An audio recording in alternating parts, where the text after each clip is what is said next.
झालीच पाहिजे। माऊलीगिरीच्या कुटुंबियाला न्याय मिळालाच पाहिजे। भटक्या अन्याय अत्याचार होते झालेच पाहिजे। भटक्या कुटुंबाच्या अन्याय अत्याचार होते झालेच पाहिजे। आरोपीला फाशी झालीच पाहिजे। माऊलीगिरीच्या कुटुंबियाला न्याय मिळालाच पाहिजे। भटक्या अन्याय अत्याचार होते झालेच पाहिजे। भटक्या कुटुंबाच्या अन्याय अत्याचार होते झालेच पाहिजे। आरोपीला धाराशिव जिल्ह्यातील भूम तालुक्यातील दिगोडी या गावचा गोसावी समाजातला अत्यंत गरीब कुटुंबातला तरुण माऊलीगिरी हा कॉलेजचं शिक्षण घेतो आणि त्याच्यावरती खोटा आरोप करून जगताप नावाचं कुटुंब आहे, त्या कुटुंबाने त्याला घरी बोलून घेताना त्याची क्रूर आणि अमानुषपणे हत्या करण्यात आली।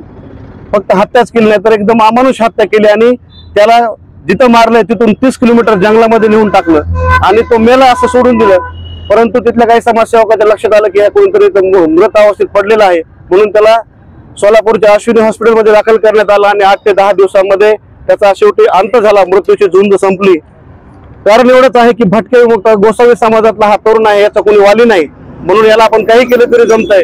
कारण संविधान हा प्रत्येकासाठी लागू आहे, परंतु कमजोर जातीचा कमजोर माणूस दिसला की त्याच्यावर कोणीही अन्याय अत्याचार करतं आणि म्हणून आमच्या सर्व समाज बांधवांची, भटकेमुक्त गोसावी समाज परिषदेची, त्याचबरोबर अखिल भारतीय नाथपंथी महासंघाची आणि जिल्ह्यातील भटकेमुक्तासाठी काम करणाऱ्या प्रत्येक व्यक्तीची एकच मागणी आहे की आरोपी जे कोणी असतील त्यांना कठोरातलं कठोर शासन झालं पाहिजे, त्यांना फाशीची शिक्षा झाली पाहिजे, भटक्या विमुक्तावर जे अन्याय होतात ते थांबले पाहिजेत।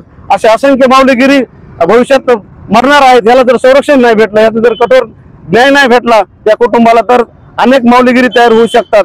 आणि म्हणून या आमच्या सर्वांची मागणी आहे की आरोपीला फाशीची शिक्षा, त्या कुटुंबियाला न्याय भेटला पाहिजे। म्हणून आम्ही सर्व भटकेमुक्त वेगवेगळ्या इतर संघटना सगळं सोबत घेऊन या ठिकाणी त्याच्या न्यायाच्या मागणीसाठी बसलेलो आहोत।